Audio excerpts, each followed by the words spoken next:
We talk about ICE like it's always been here, like the FBI, the Postal Service, the furniture of the federal government. But here's the timeline glitch. Apple introduced the iPod on October 23, 2001. Wikipedia goes live January 15, 2001. Shrek hits US theaters May 18, 2001. And the Department of Homeland Security opens March 1, 2003. The same day the modern border security architecture clicks into place. So ICE? ICE is not some century-old institution. It's a post-9/11 invention.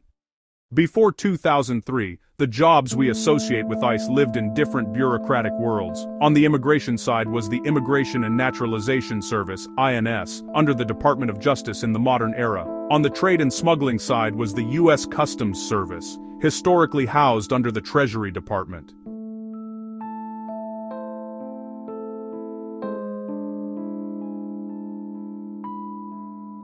Meaning, if you wanted someone deported, you were dealing with an immigration bureaucracy. If you wanted to stop contraband moving through ports and airports, you were in a different lane entirely. 2 missions, 2 departments, 2 cultures. After 9/11, Washington reorganizes its security posture at a scale we almost never see. Congress passes the Homeland Security Act of 2002, signed November 25, 2002. And then, on March 1, 2003, DHS opens its doors. This reshuffle is frequently described as one of the biggest federal reorganizations in modern U.S. history. ICE itself frames it as the largest since the creation of the Department of Defense, and immigration gets split like a prism. USCIS takes the service's side, applications, benefits, naturalization.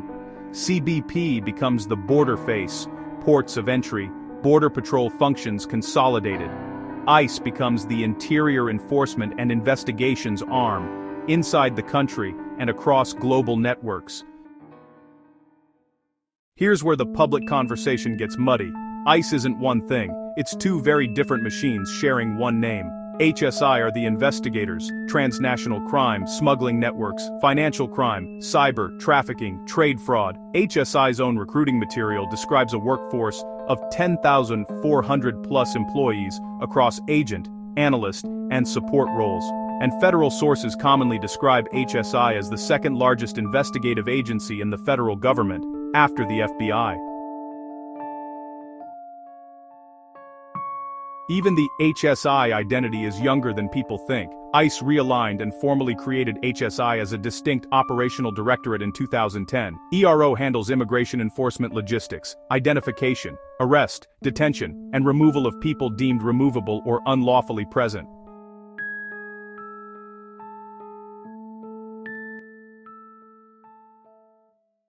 When people argue about ICE, they're often arguing about different things. Some are talking about criminal investigations into trafficking or transnational networks. Others are talking about detention and deportation, and what that means for families, workplaces, and civil liberties.